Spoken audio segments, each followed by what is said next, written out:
travailleuses, travailleurs. 1 million d'emplois verts dans ce pays. Le télétravail sera à nouveau généralisé. Quoi qu'il en coûte. Qui décrochera le job? Patati et patata. Bonjour à toutes et à tous et bienvenue dans Patati et Patata, l'émission qui cherche l'information RH là où elle se trouve, c'est-à-dire auprès des experts qui vivent les ressources humaines et au quotidien.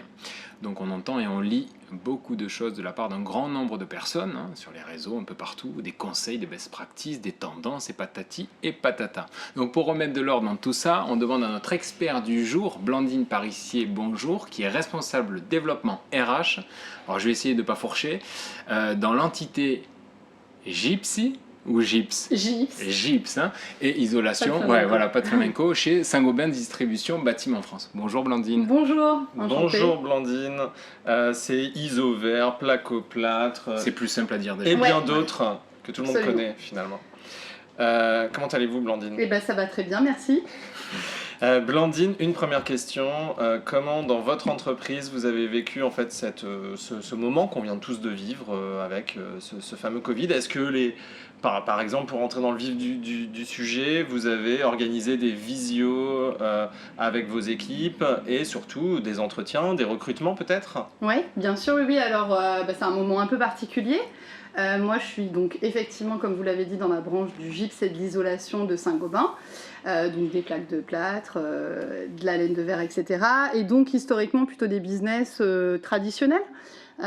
Et donc avec déjà une culture du télétravail, etc., mais absolument pas adaptée. Et donc il a fallu qu'on accélère. Donc il y a des choses très intéressantes qui sont sorties, notamment notre forte adaptabilité et agilité. On a déployé des solutions de visio un peu partout. Et effectivement, du coup, en termes de recrutement, pas la dernière phase, mais toute la partie shortlist peut se faire en visio. La mobilité s'est faite en full visio et on a vu beaucoup de pratiques émerger, du management évidemment à distance.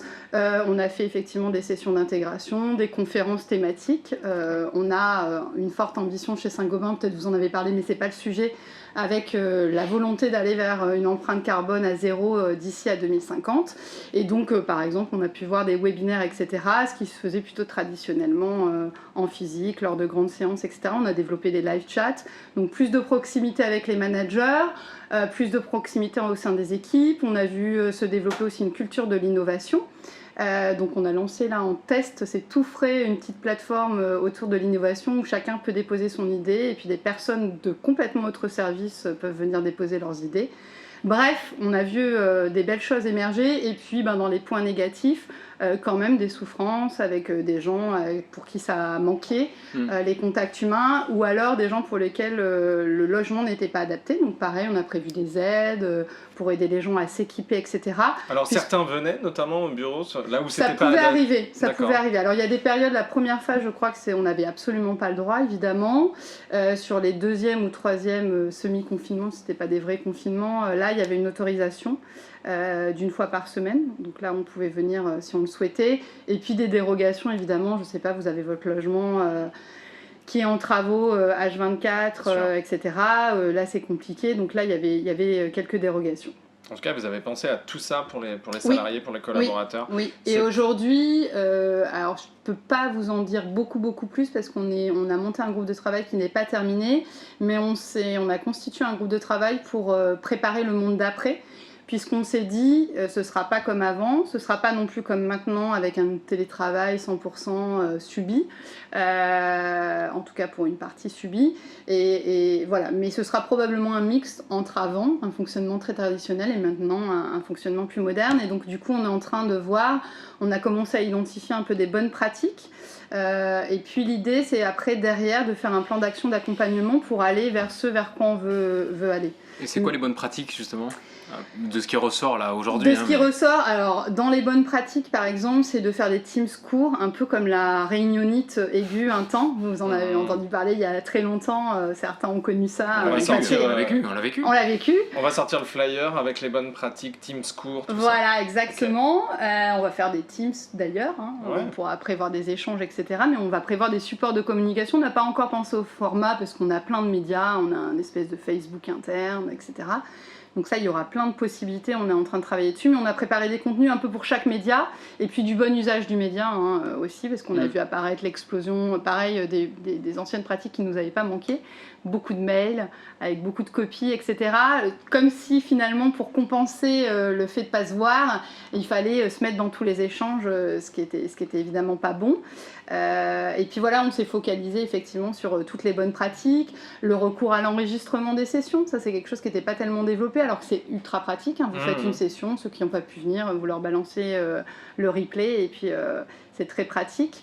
Donc voilà, essayer de rester sur des formats courts, et puis effectivement faciliter sur la prise de décision rapide, parce que nous, on n'a pas vocation à être une start-up, on ne sera jamais, on ne sera pas sur des organisations extrêmement flat, parce que... Combien de collaborateurs dans l'entité ? Dans l'entité, je pense qu'on est un petit peu plus de 2500. D'accord, oui, quand même. Donc voilà, répartis, en fait, on est assez explosé en fait sur toute la France. Donc vous avez des carrières qui extraient des matériaux, du type du gypse. Voilà, vous avez des usines de fabrication qui transforment donc les produits en matériaux de construction. Et puis vous avez un siège social, etc. Puis après vous avez des petites entités un peu annexes, type il y a un centre de formation client. D'accord. Voilà. Donc Alors, on est pas mal éclaté, pardon. Si on revient sur cette partie Teams, justement, est-ce que le leadership pendant toute cette période a un peu changé chez vous ? Est-ce qu'il y a des gens qui ont émergé, qui selon vous n'auraient peut-être pas émergé avant en temps normal. En temps normal, dans un contexte différent exactement. Oui, je pense. Et notamment avec Teams. Oui, je pense effectivement. Je pense qu'il y a des personnes, il y a des personnes qui se sont révélées. Pourquoi ? Parce qu'elles pouvaient donner une information et elles pouvaient être plus rapidement en contact avec certains interlocuteurs. Oui. Puis par exemple, il n'y a pas très longtemps, on a par exemple fait une journée dédiée à la carrière chez Saint-Gobain. En fait, chaque année, on a une espèce de baromètre social interne qui évalue toutes les pratiques. Donc nos collaborateurs nous donnent leurs avis, etc. Et puis ça permet d'infirmer ou de confirmer, en tout cas, certaines pratiques qu'il faut qu'on change, qu'il faut qu'on évolue, sur lesquelles il faut qu'on s'améliore. Et notamment, il y avait toute une partie sur la carrière. Donc on a fait ça en full visio, tout au long de la journée. Il y avait des ateliers, des conférences métiers, des ateliers sur la mobilité, sur la gestion de carrière d'une manière générale, etc. Et par exemple, ça c'est des lieux où on pouvait accueillir jusqu'à 300 personnes, ce qui n'était pas possible en fait avant, par quelques événements. Donc effectivement, et puis on a vu des gens qui osaient prendre la parole devant plein d'autres, etc. Donc oui, bien sûr. Et puis chacun se retrouve en rôle d'animation, puisque chacun doit et prend sur ces sujets. Moi je sais pas, j'ai un entretien de recrutement organisé, forcément je vais prendre le là, etc. Chacun finalement peut être acteur de ses missions plus facilement Et aussi. valoriser sa propre mission finalement plus facilement en prenant la parole. Oui. Ok, donc ça dans du leadership en tant que tel, dans du management on va dire, plus globalement donc du leadership, on voit une différence. Oui, je trouve effectivement les sujets se sont diversifiés, les sujets se sont accélérés. En un an, et puis effectivement avec l'émergence de ces pratiques, je pense qu'il y a des gens qui se sont révélés. Voilà, je pense que c'est plus facile pour un certain nombre de personnes de s'exprimer plutôt que dans une réunion à 20 avec le big boss, etc. Donc le télétravail aujourd'hui, comment vous envisagez les choses ? Chez Saint-Gobain, vous n'êtes pas full remote, mais non. voyez les choses ? Il y a deux choses. Il y a pour nos sites industriels où c'est une réalité, il y a une partie des personnes qui ne peuvent pas télétravailler. Voilà, si vous êtes responsable de production. C'est vrai que c'est un grand sujet pour le tertiaire, mais finalement un peu moins pour beaucoup d'autres secteurs. Mais si on s'attache à toutes les fonctions qui peuvent télétravailler, et il y en a beaucoup chez nous, l'idée c'est d'aller vers quelque chose de mixte, et puis quelque chose un peu à la carte. Dans tous les domaines, on essaye d'aller vers la personnalisation, parce que je pense que ce qui finalement colle le plus, et on le voit y compris dans les grands groupes, quand on fait des grands processus qui finalement vont à tout le monde et finalement à personne. Donc l'idée c'est d'aller vers de la personnalisation et de s'adapter à chacun, de rendre possible des choses. Alors on a si je prends la partie du siège social principal, donc nous on est à la Défense, on a rejoint d'autres entités de Saint-Gobain, on a notre propre tour, et c'est une tour qui est donc en ce qu'on appelle le flex office, donc il y a un open space encore plus ouvert, puisque vous n'avez pas de place attribuée, vous arrivez le matin et vous avez des endroits où vous positionnez en priorité, mais vous pouvez vous mettre n'importe où. Finalement, vous étiez un peu en avance, que c'est un peu le tiers-temps dont on entend C'est ça. parler. C'est ça, alors en mode un peu accéléré du Ouais. coup, mais effectivement. Peut-être pas volontaire, mais au Ouais. final, ça correspond plutôt bien. Et donc effectivement, de toute façon, toutes les personnes qui travaillent dans cette tour ont vocation à faire du télétravail. Et après, l'idée vraiment, c'est de s'adapter. Voilà, c'est des discussions qu'on a. Je vous parlais d'un groupe de travail sur le monde d'après, le monde de demain.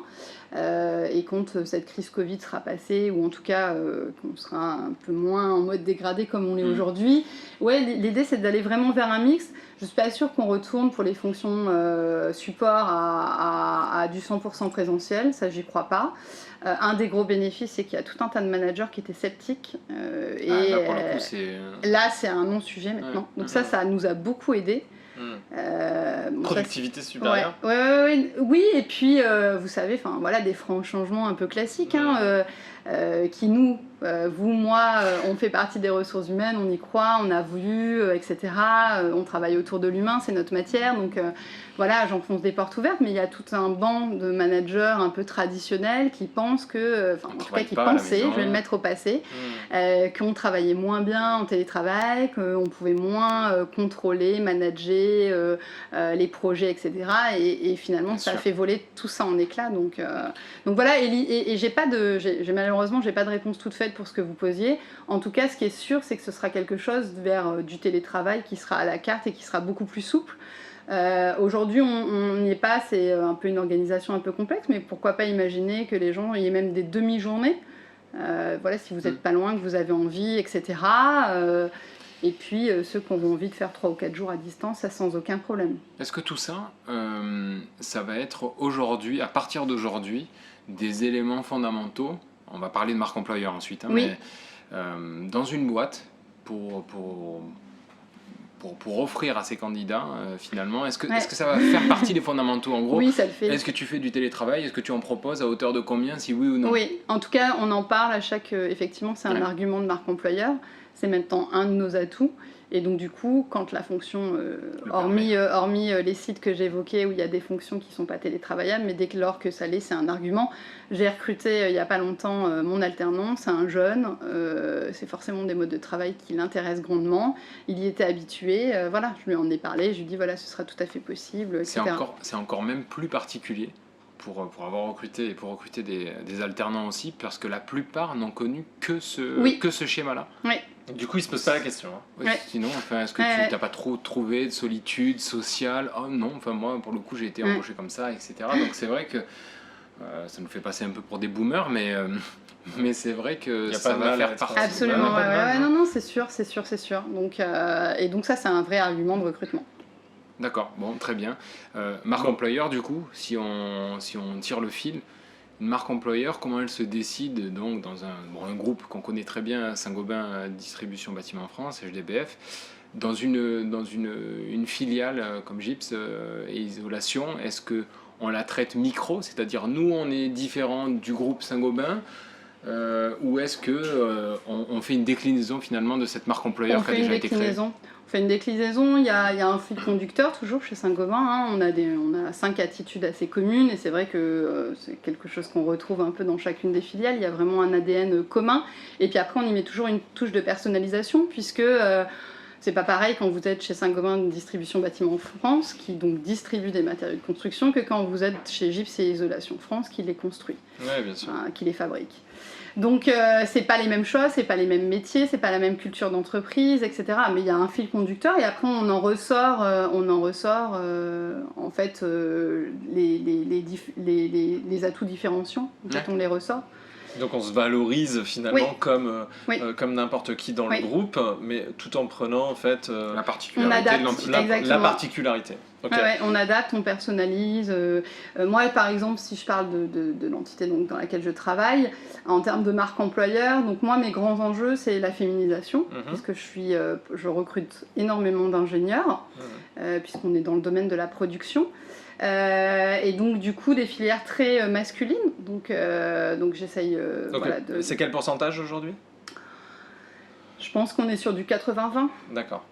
80-20. Ouais, Et donc, l'idée, c'est de... basculer sur du 50-50. Ouais, d'ouvrir plus. Ouais, d'ouvrir plus, d'aller les toucher plus, de leur montrer que c'est des... C'est possible. Bien sûr, c'est possible. Il y a un plafond de verre évidemment. quand même, j'imagine, parce que ça dépend aussi des formations. Donc on a beau Oui. vouloir recruter, si dans les formations... Oui, mais je trouve que les formations maintenant se sont bien ouvertes. je D'accord. trouve. Après, elles sont effectivement, tu le dis, le problème est déjà là à la source, à la formation, mais à nous aussi d'aller donner envie aux jeunes femmes de faire ces études-là. Là, en ce moment, on est en train de faire un partenariat avec l'ONICEP sur les métiers du verre, et on va essayer de mettre en valeur justement ces filières, et puis d'attirer et les jeunes et puis les femmes. Comment on les attire là à peu près?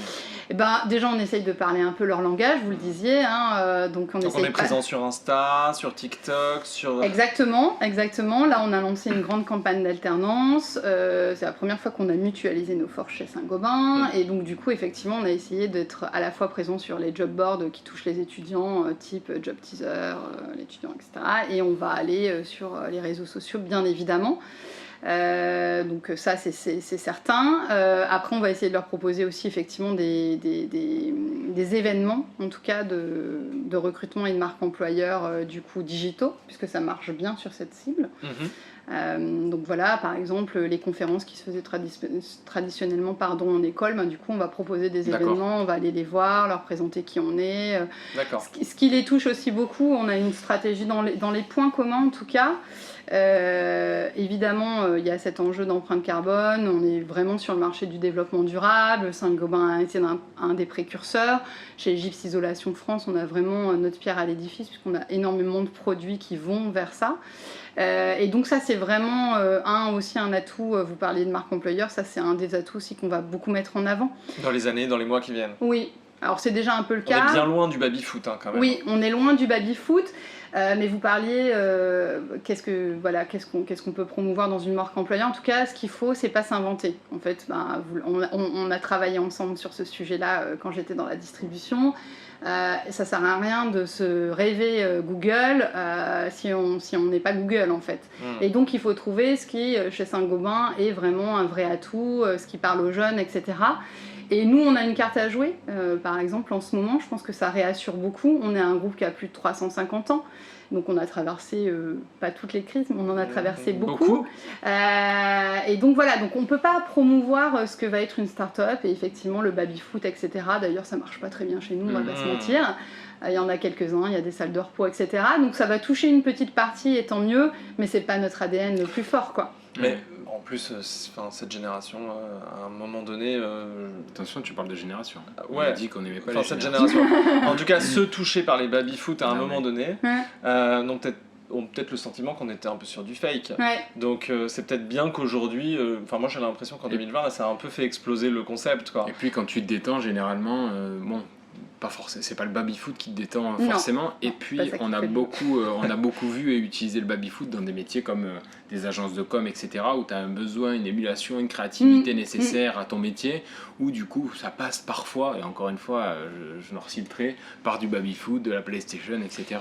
Mais dans les métiers comme Saint-Gobain, non pas qu'il n'y ait pas une obligation une nécessité d'être créatif, c'est vrai que salle de repos, c'est une salle de repos. J'ai l'impression qu'on ouvre une ère un peu de pragmatisme avec ce que vous êtes en train de dire.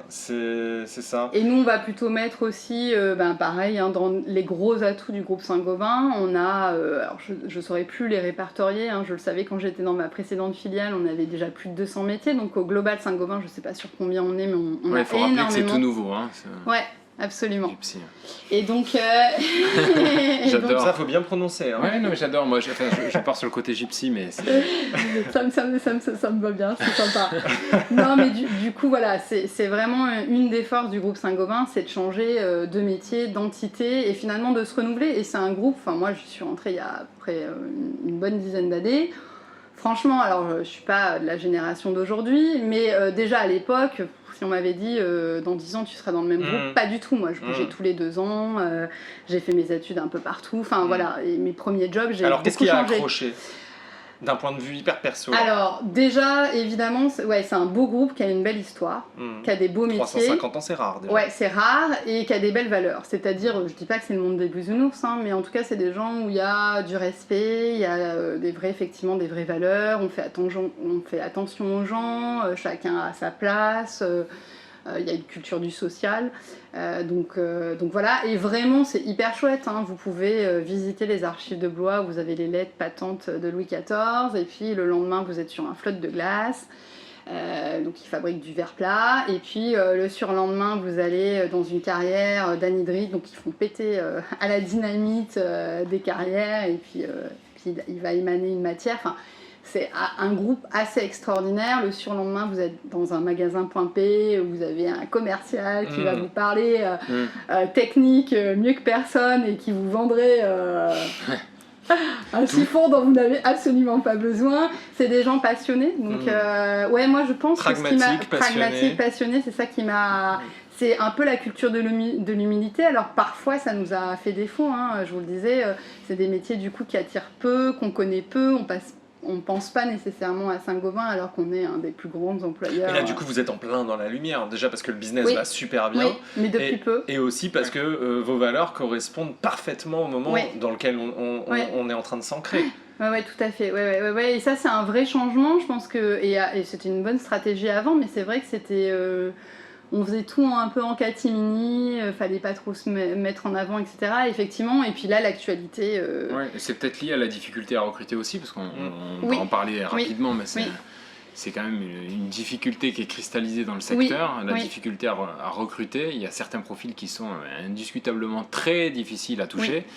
Donc ça c'est aussi une problématique, peut-être aujourd'hui un alignement des planètes qui va vous permettre de mieux recruter. Bon, c'est pas suffisant, qu'est-ce qu'il va falloir faire aussi pour être un peu plus visible auprès de ces candidats-là ?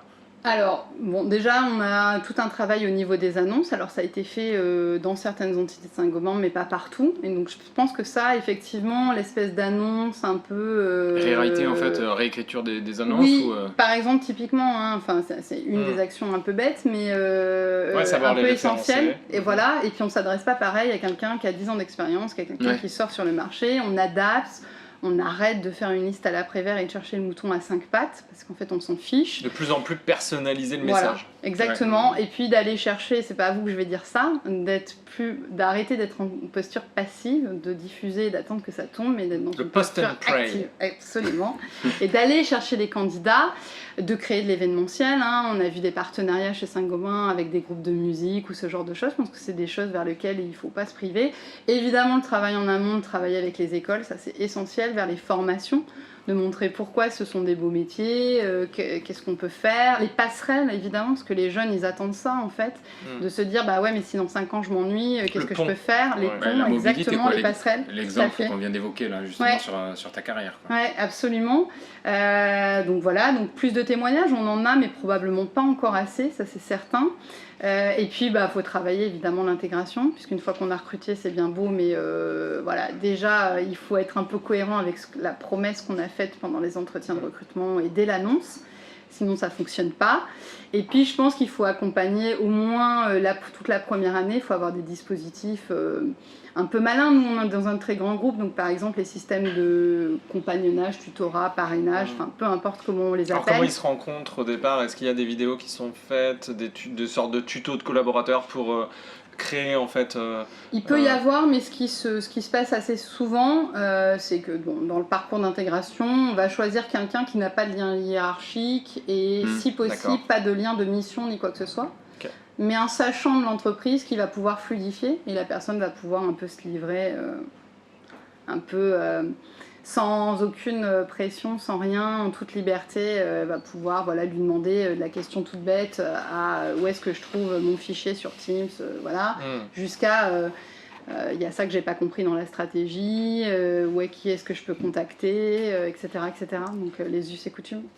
Une dernière question assez intéressante pour un groupe comme Saint-Gobain. Est-ce que avec les nouveaux outils que vous utilisez aujourd'hui, vous avez le sentiment que vous êtes un peu start-upisé dans le sens le travail par tâche, vraiment en fait ce qui faisait l'ADN de la start-up? Est-ce que via Teams aujourd'hui ça a été un moyen pour vous de comprendre très rapidement que quand on classe correctement tous les trucs, ça permet en fait d'avoir des canaux médiatiques très directs? Oui, c'est une très bonne remarque et c'est une très bonne question. Et d'ailleurs, en termes de formation, on propose tout un volet sur le mode projet, sur la méthode agile aussi. On a développé des... Sur comment me servir en fait des différents outils. Oui.